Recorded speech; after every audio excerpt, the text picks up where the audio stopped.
안녕하세요, 여러분. 다시 오신 것을 환영합니다. 이곳은 실용적인 자급자족 농경의 실제 결과와 만나고 닭장과 정원에서의 더 현명한 선택 하나하나가 여러분의 작은 농장의 미래를 형성할 수 있는 곳입니다. 이 비디오를 클릭하셨다면 저는 이미 여러분에 대해 무언가를 알고 있습니다.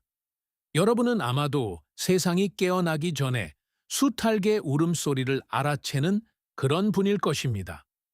희망을 품고 산란 상자를 확인하고 토양의 상태를 연구하고 주방 쓰레기를 모으고 사료한 포대를 더 사기 전에 두 번 생각하며 뒷마당의 모든 구석이 의미 있는 무언가를 생산하기를 원하실 것입니다. 집 뒤에서 암탉 몇 마리만 키우고 계실 수도 있고 작은 농장에서 더 큰 무리를 관리하고 계실 수도 있습니다. 어쩌면 여러분은 새, 퇴비, 토양, 그리고 음식이 하나의 지속 가능한 시스템 속에서 함께 작동하는 삶을 구축하려고 노력 중일지도 모릅니다. 하지만 오늘은 솔직하게 이야기해 봅시다. 여러분이 닭 무리를 아무리 사랑하더라도 사랑만으로는 닭을 수익성 있게 만들 수 없으며 이것이 많은 좋은 분들이 듣고 싶어 하지 않는 진실입니다. 너무 많은 뒷마당 사육자들과 소규모 번식가들이 똑같이 비용이 많이 드는 함정에 빠집니다.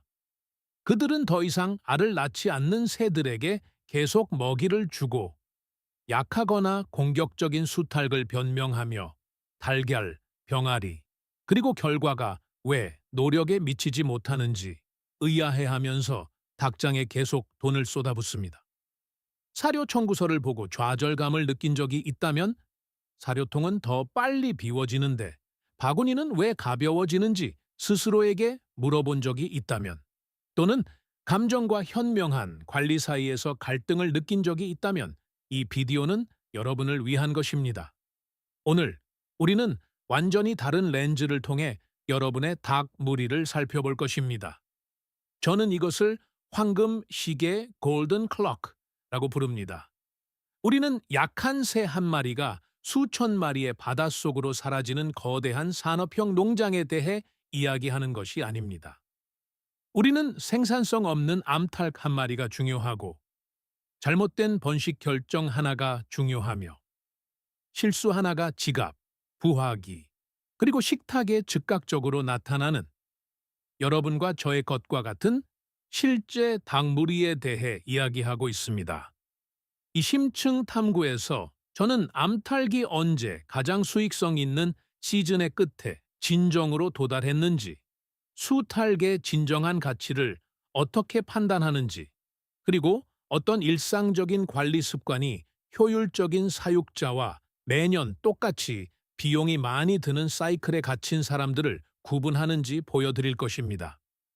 우리는 소규모 농부, 뒷마당 닭 사육자, 그리고 앞으로 수년 동안 더 건강하고 생산적인 시스템을 원하는 가정 재배자에게 이치에 맞는 방식으로 생물학, 번식, 사료 전략, 그리고 폐기물 통제를 연결할 것입니다. 그러니 노트를 꺼내고 자리를 잡고 저와 함께 해 주십시오. 이 규칙을 이해하고 나면 여러분은 결코 예전과 같은 방식으로 닭 무리를 보지 않게 될 것이기 때문입니다. 이제 더 현명한 닭무리 관리의 문을 열었으니 진정으로 이치에 맞는 유일한 곳, 즉 암탉에서부터 시작해야 합니다.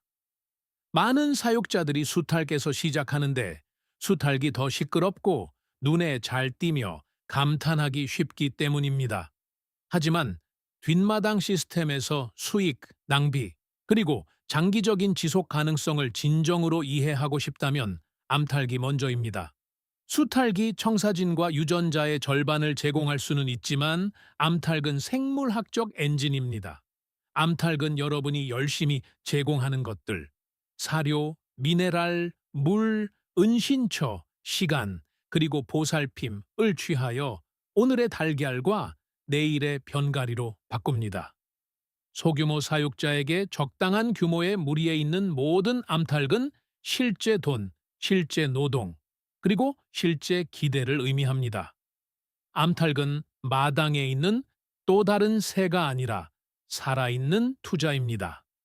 그 투자를 올바르게 관리하려면 한 가지 간단한 생물학적 진실을 이해해야 합니다. 암탉은 제한된 수의 난자를 가지고 태어난다는 것입니다. 즉, 암탉은 이미 몸속에서 시계가 작동하는 상태로 삶을 시작합니다. 암탉은 영원히 생산하지 않으며 영원히 정점에 머물지도 않습니다. 산란 첫 해의 조훈, 암탉은 농장에서 가장 효율적인 생물 중 하나입니다. 이때가 암탉의 황금기입니다. 달걀은 단단하고 껍질은 튼튼하며 산란 리듬은 닭장이 제 역할을 다하고 있다는 만족감을 줍니다. 이 단계에서 암탉의 내부 시스템은 정밀하게 작동합니다. 호르몬은 균형을 이루고 칼슘은 효율적으로 사용되며 몸 전체가 생산에 집중되어 있습니다. 이때가 여러분이 마당으로 나르는 사료 한 주걱마다 최고의 수익을 돌려주는 시기입니다. 하지만 자연은 감상적이지 않습니다. 18개월에서 24개월 사이 어딘가에서 암탉은 쇠퇴하기 시작합니다. 한꺼번에 일어나지 않을 수도 있으며 그것이 바로 많은 사람들이 이를 놓치는 이유입니다. 그들은 암탉이 예전에 얼마나 생산적이었는지를 기억하며 그 모습이 돌아오기를 계속 기다립니다. 하지만 실제로 일어나고 있는 것은 생리적 변화입니다. 호르몬 패턴은 덜 안정적이 되고 영양 흡수는 약해지며 한때 사료를 달걀로 그토록 효율적으로 변환했던 몸은 그 일을 더 느리게 하기 시작합니다. 사료비를 지불하는 사람에게 그 쇠퇴는 매우 현실적인 비용을 초래합니다. 적당한 양의 사료로 충실하게 알을 낳던 암탉이 더 많이 먹으면서 더 적은 달걀을 주기 시작합니다. 매일 자신의 몫을 다하던 새가 시스템에 돌려주는 것보다 더 많은 것을 가져가기 시작합니다. 결마리의 무리에서 전성기가 지난 몇 마리의 암탉만으로도 나머지 암탉들이 만들어낸 수익을 조용히 갉아먹을 수 있습니다. 작은 농장에서 낭비는 무리 속으로 사라지지 않습니다. 그것은 여러분의 예산, 바구니, 그리고 여러분이 내려야 할 어려운 결정 속에 나타납니다. 이제 많은 뒷마당 사육자들을 그 무엇보다 혼란스럽게 만드는 단계인 털갈이 몰트에 도달합니다. 14개월에서 16개월 무렵 많은 암탉들이 깃털을 교체하는데 신체의 자원을 재조정하기 위해 산란을 멈춥니다. 사람들은 종종 이것을 일시적인 중단으로 보고 단순히 기다려야 한다고 가정합니다. 하지만 털갈이 동안 단백질은 더 이상 달걀로 가지 않고 깃털 성장으로 갑니다. 새는 여러분을 위해 생산하는 것이 아니라 자신을 수리하고 있는 것입니다. 그것이 자동으로 암탉을 무가치하게 만드는 것은 아니지만 정직한 질문을 던지게 합니다. 이 암탉이 미래를 위해 그 유전자가 진정으로 필요할 만큼 뛰어난 번식조인가요? 아니면 예전에 훌륭했기 때문에 계속 키우고 있는 것인가요? 털갈이가 시작되면 두 번째 산란 주기는 첫 번째 주기와 거의 일치하지 않습니다. 네, 달걀은 더 커질 수 있지만 껍질은 종종 더 약해지고 리듬은 더 느려지며 효율성은 더 이상 예전 같지 않습니다. 그렇기 때문에 황금 시계가 그토록 중요한 것입니다. 그것은 기억으로 암탉을 판단하는 것을 멈추고 생물학, 생산량, 그리고 타이밍으로 판단하기 시작하도록 가르쳐 줍니다. 그것을 이해하고 나면 다음 질문은 명백해집니다. 여전히 사료값을 하는 암탉과 조용히 뒤처지고 있는 암탉을 어떻게 구별할 수 있을까요? 이곳이 바로 훌륭한 사육자가 예리한 관찰자가 되는 지점입니다. 달력을 들고 닭장에 서서 모든 새의 수명을 매달 셀 필요는 없습니다. 수의학 학위도 필요하지 않습니다. 여러분에게 필요한 것은 훈련된 눈과 새와 달걀이 이미 여러분에게 말해주고 있는 것에 주의를 기울이는 습관입니다. 첫 번째 징후는 달걀 그 자체입니다. 왜냐하면 종종 새보다 생산물이 먼저 말해주기 때문입니다. 껍질의 질이 떨어지기 시작하면 즉시 주의를 기울이십시오. 얇은 껍질, 거친 껍질, 약한 껍질, 지나치게 큰 기공, 이상한 모양, 또는 예전보다 덜 균일해 보이는 달걀은 무작위적인 사고가 아닙니다. 이는 껍질 형성 시스템이 지쳐가고 있다는 징후입니다. 신체는 더 이상 동일한 정확도로 칼슘을 배치하지 못하며 이는 암탈기 정점일 때 가졌던 정밀함을 잃어가고 있음을 의미합니다. 두 번째 징후는 색소 침착이며 이는 놓치기 가장 쉬운 단서 중 하나입니다. 생산적인 암탈은 산란을 계속함에 따라 다리, 부리, 눈 주위의 밝은 노란색을 잃는 경우가 많습니다. 그 색소가 노른자로 흡수되고 있기 때문입니다. 따라서 나이 든 암탉을 보았을 때 거의 너무 완벽해 보이는 짙은 노란색 다리를 본다면 주의하십시오. 그 아름다운 색깔은 사실 그녀가 더 이상 일관성 있게 알을 낳지 않는다는 경고일 수 있습니다. 세 번째 징후는 새를 만져볼 때 나타납니다. 활발하게 알을 낳는 암탉은 보통 총바애설강이 건조하고 좁고 작지 않으며 촉촉하고 넓고 창백합니다. 그 다음은 골반 검사입니다. 골반뼈 사이에 손가락이 한두 개만 들어간다면 그 암탉은 더 이상 본격적인 생산을 할 수 있는 상태가 아닙니다. 알을 잘 낳는 암탉의 경우 종종 3개나 심지어 4개의 손가락이 들어갈 수 있습니다. 간단한 검사지만 많은 것을 알려줍니다. 네 번째 징후는 지방, 특히 복부의 지방입니다. 생식 시스템이 느려지면 새는 종종 사료를 달걀 물질로 효율적으로 변환하는 것을 멈추고 그 에너지의 더 많은 부분을 체지방으로 저장하기 시작합니다. 뒷부분이 너무 무겁거나 너무 푹신하거나 너무 단단하거나 이상하게 뭉쳐있는 느낌이 든다면 이는 보통 건강의 징후가 아니라 성능 저하의 징후입니다. 일부 암탉의 경우 심각한 생식 문제로 이어질 수 있습니다. 다섯 번째 징후는 얼굴에 쓰여 있습니다. 한창 생산 중인 암탉은 보통 살아있고 따뜻하고 통통하고 붉고 활기차 보이는 벼슬 가지고 있습니다.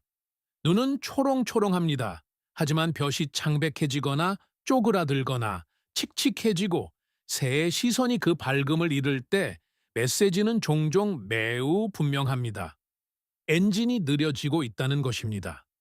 이곳이 많은 소규모 사육자들이 망설이는 지점입니다. 그들은 징후를 보지만 결정을 미룹니다. 그들은 새가 회복될 수 있다거나 한 시즌 더 기회를 받을 자격이 있다고 스스로에게 말합니다. 하지만 사료 청구서는 새가 생산을 하든 안 하든 계속 나옵니다. 매년 효율성을 유지하는 무리를 원한다면 껍질, 몸, 색깔, 무게, 그리고 벼이 말해주는 것을 믿어야 합니다. 감정에 치우치지 않고 징후를 읽을 수 있게 되면 다음 단계인 쇠퇴가 손실로 변하기 전에 무리를 갱신할 준비가 된 것입니다.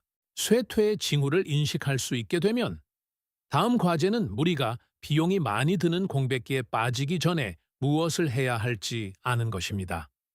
바로 이 지점이 전략적인 뒷마당 사육자가 크고 비인격적인 시스템에 비해 진정한 이점을 갖는 곳입니다.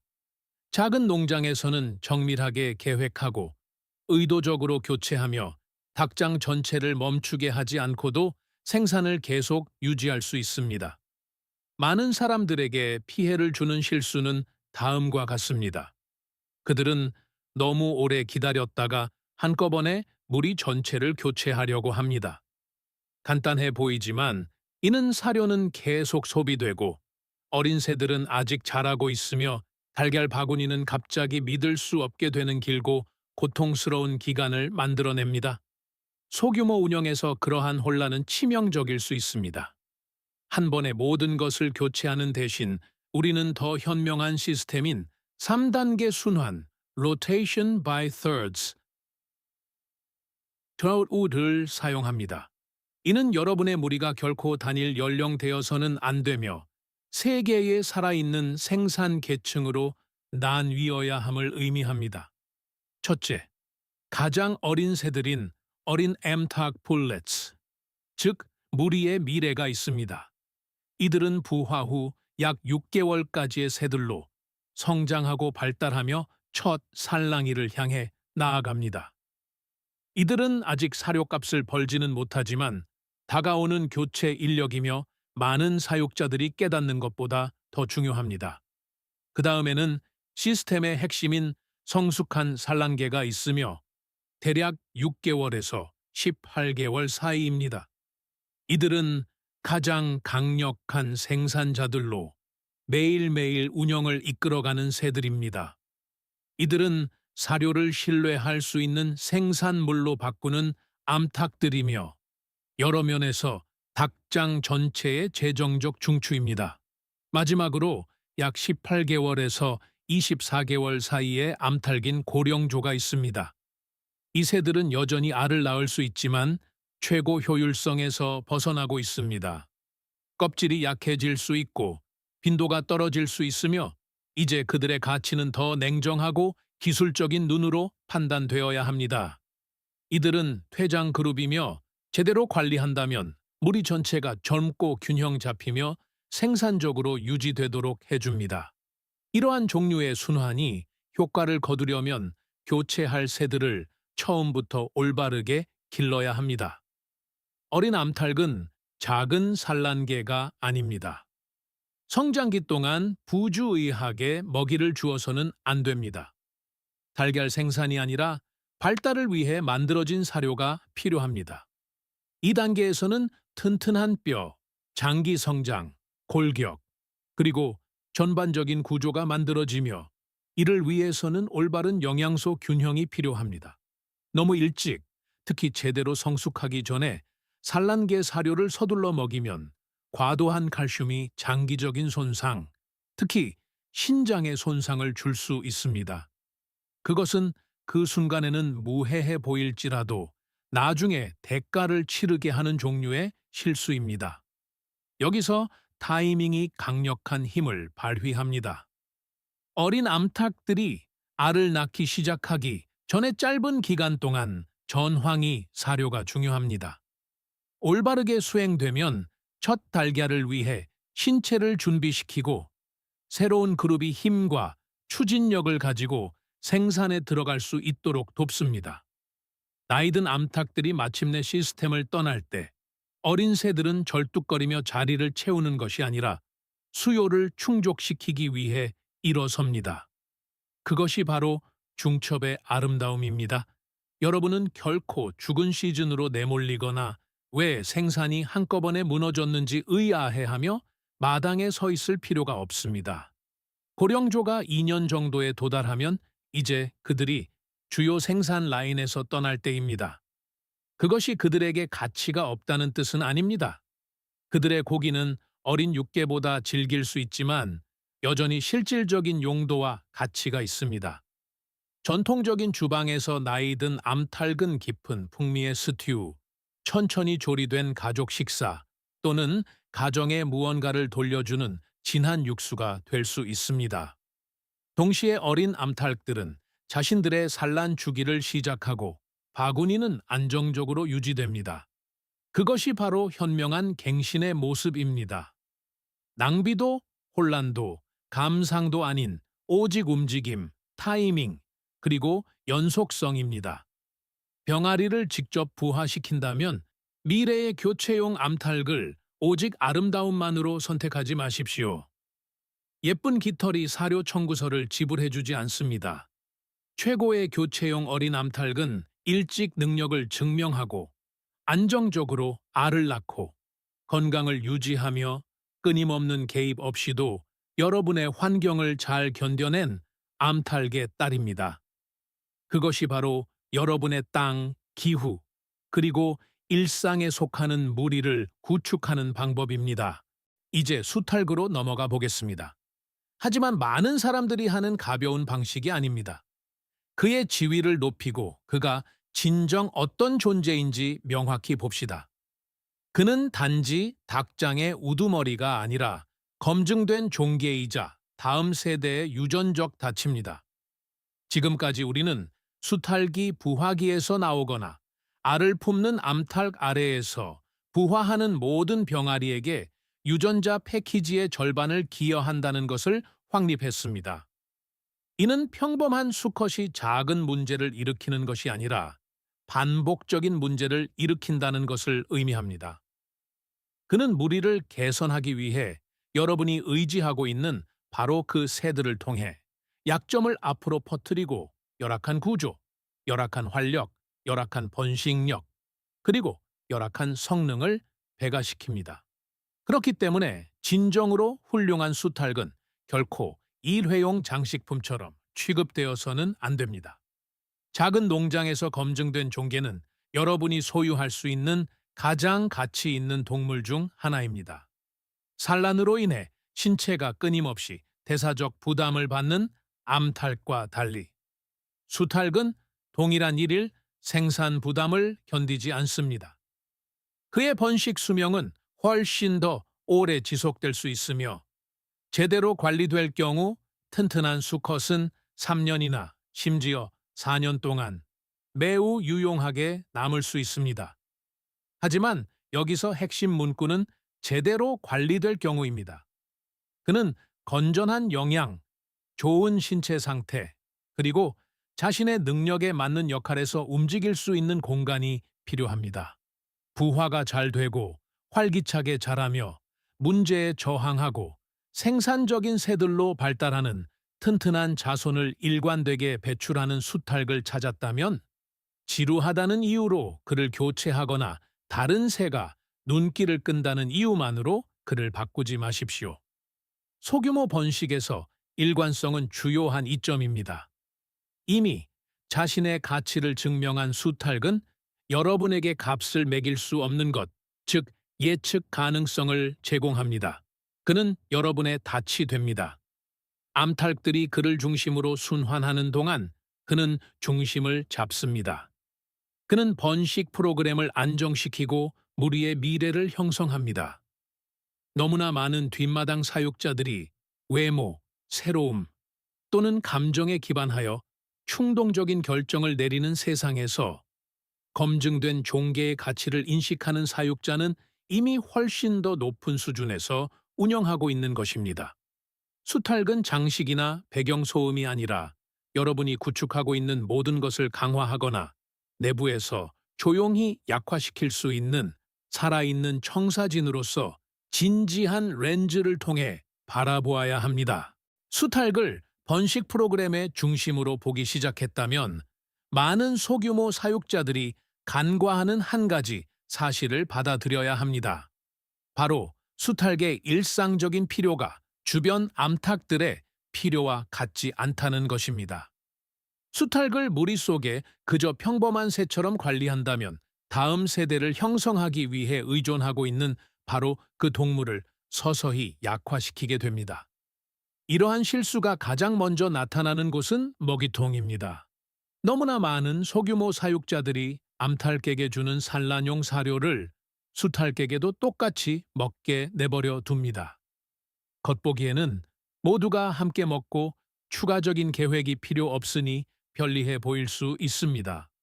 하지만 편리함이 항상 지혜로운 것은 아닙니다. 산란용 사료는 달걀 생산에 필요한 막대한 칼슘 요구량에 맞춰져 있으며 수탉의 신체는 매일 그와 같은 미네랄 부하를 감당하도록 설계되지 않았습니다. 시간이 지남에 따라 과도한 칼슘은 신장에 무리를 주고 조용히 번식력을 떨어뜨릴 수 있습니다. 진지한 사육자라면 수탉에게는 칼슘 함량이 낮고 실제 역할에 더 잘 맞는 보다 균형 잡힌 사료가 필요하다는 것을 이해합니다.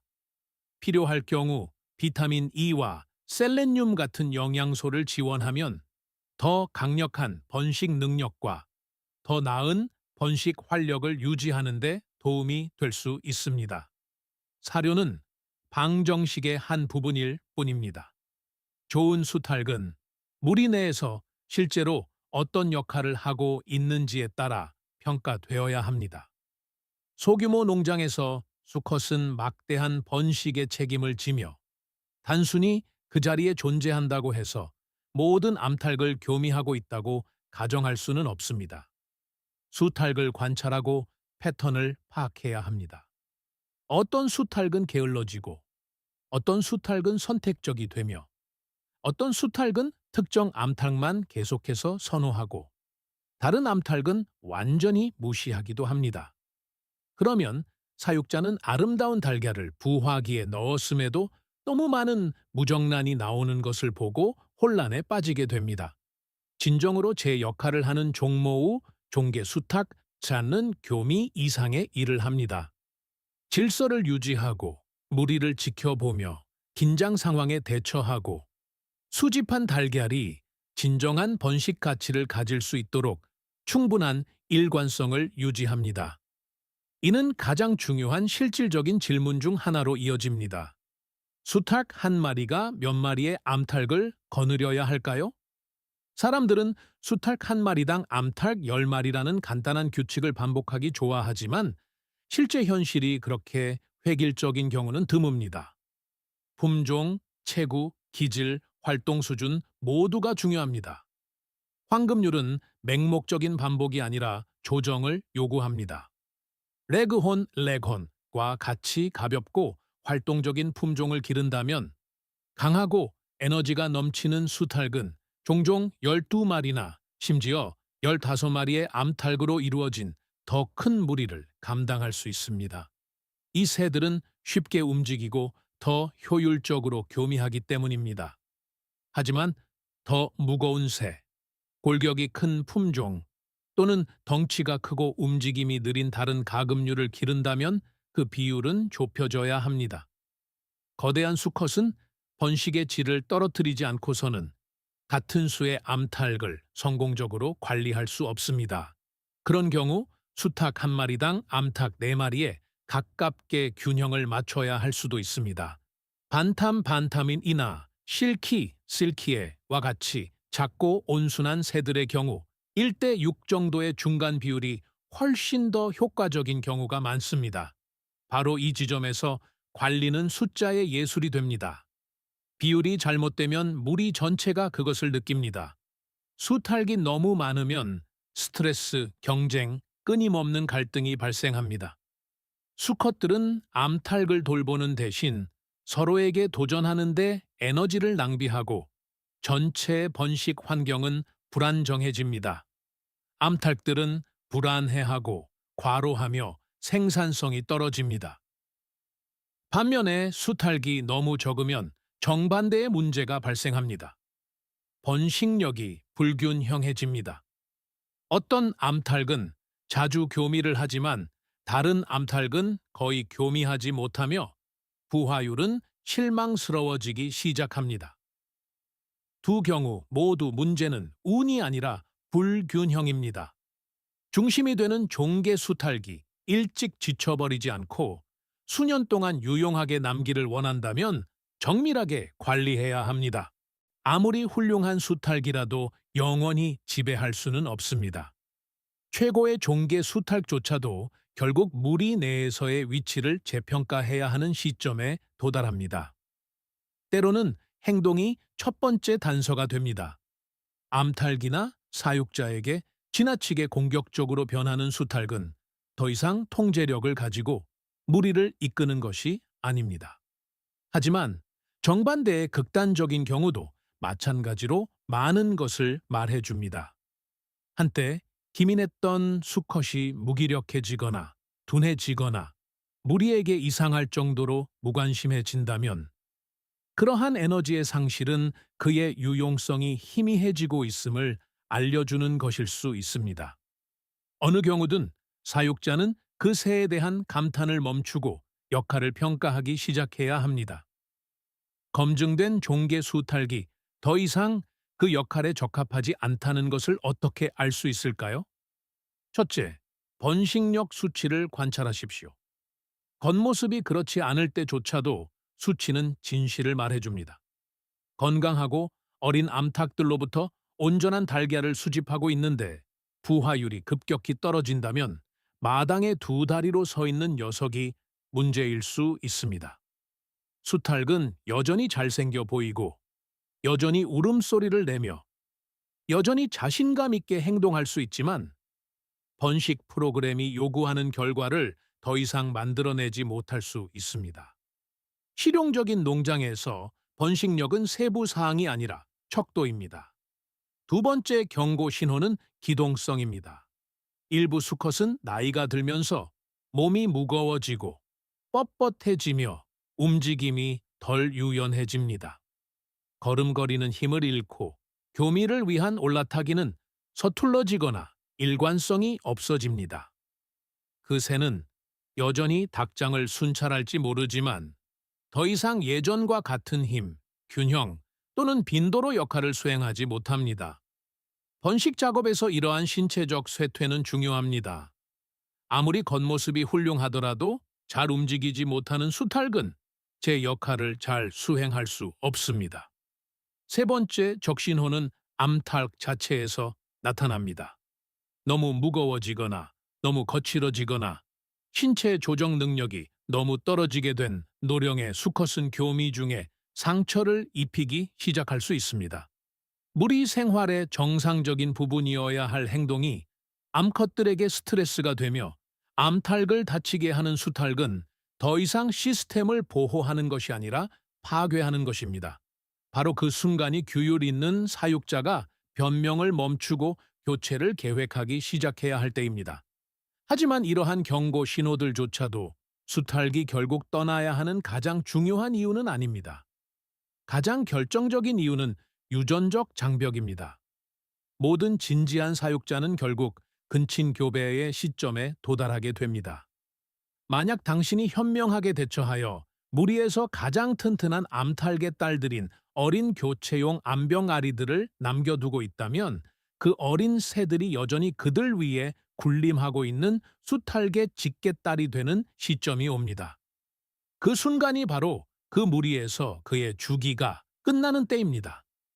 그가 갑자기 나쁜 새가 되어서가 아니라 그 혈통에서의 그의 역할이 자연적인 한계에 도달했기 때문입니다.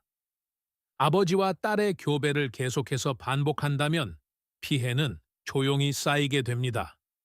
새들은 더 작아지고 강인함은 사라지며 면역력은 약해지고 활력은 세대를 거듭할수록 떨어져 결국 무리 전체가 예전보다 회복력이 떨어져 보이게 될 수 있습니다.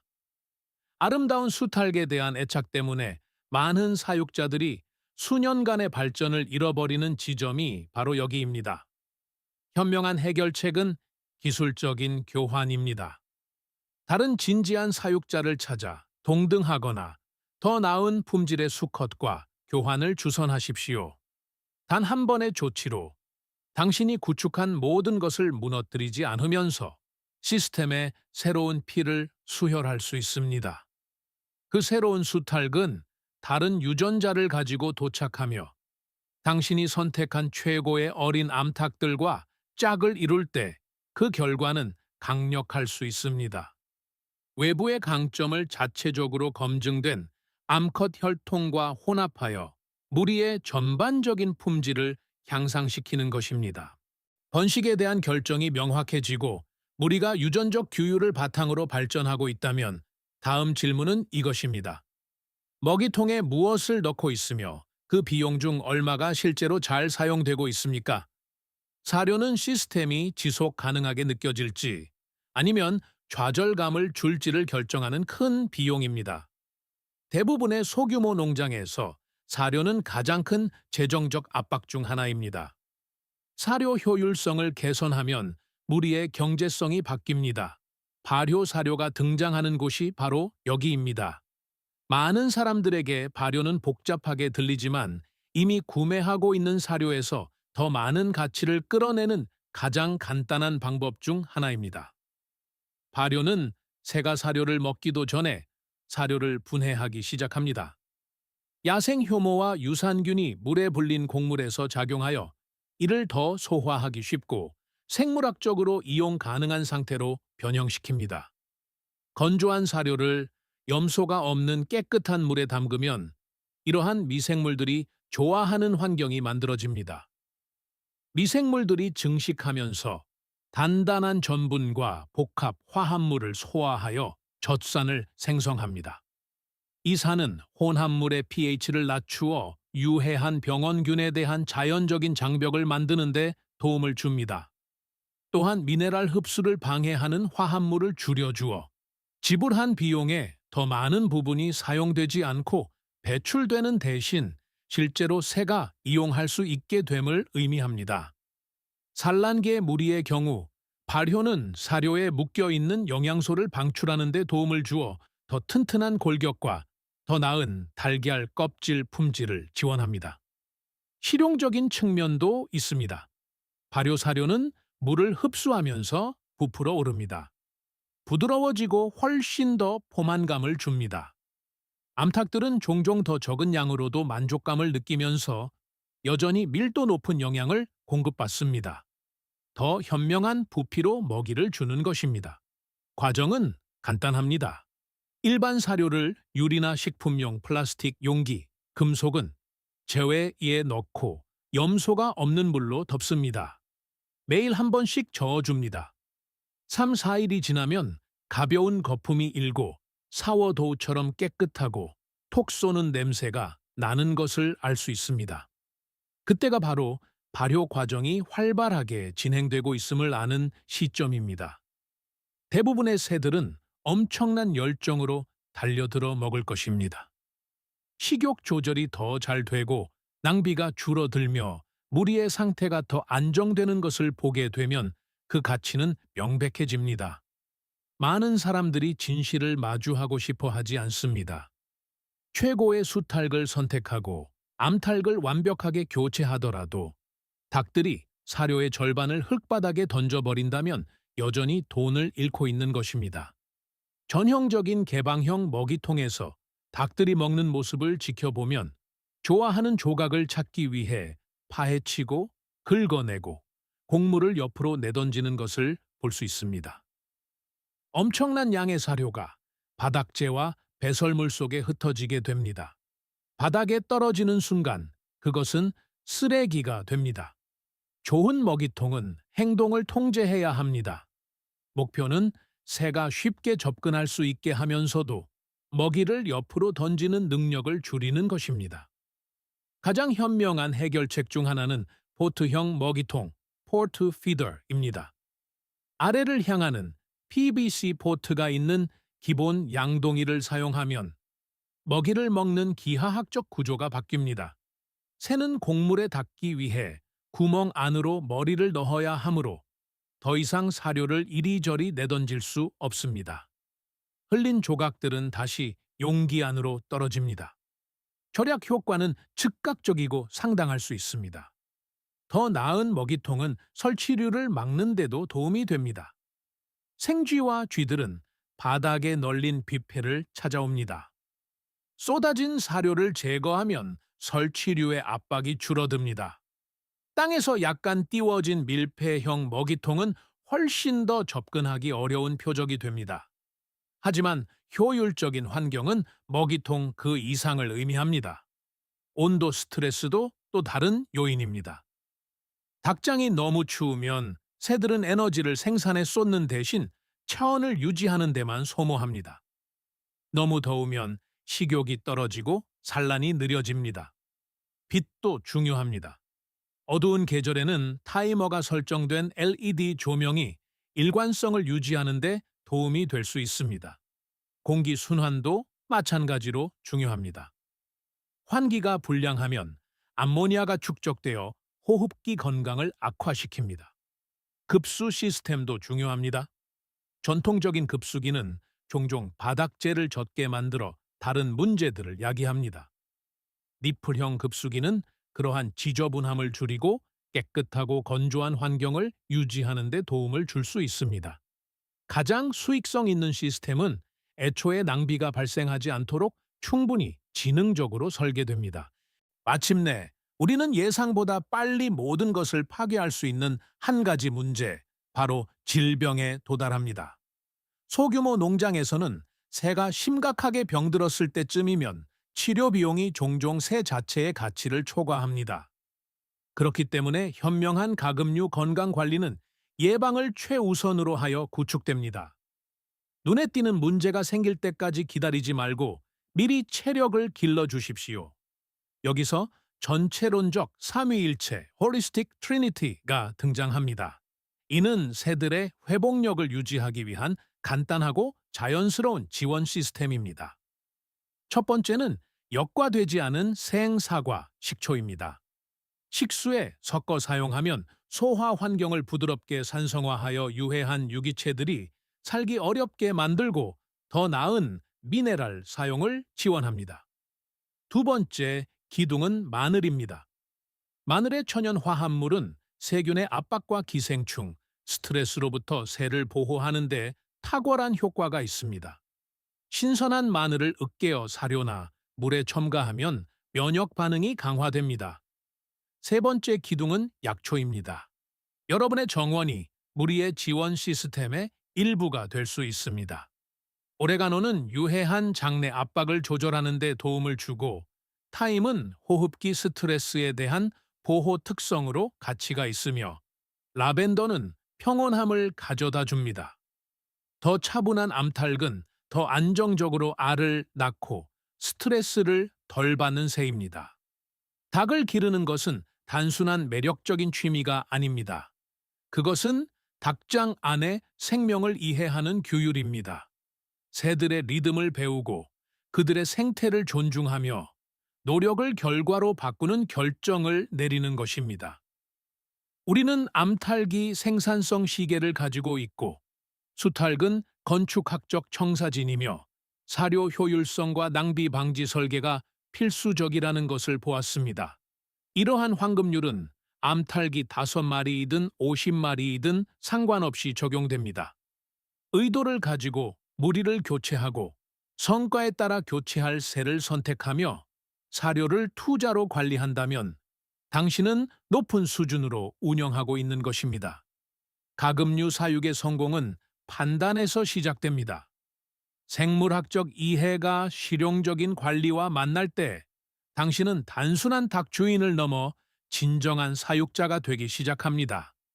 이 이야기가 정원에 있는 새들을 바라보는 방식을 바꾸었다면 구독과 좋아요를 부탁드립니다. 우리는 다른 사람들이 묻어두려 했던 농업의 역사와 실용적인 지혜를 발굴하고 있습니다. 당신의 미래를 경작하십시오. 다음 지식의 보물이 곧 공개될 것입니다.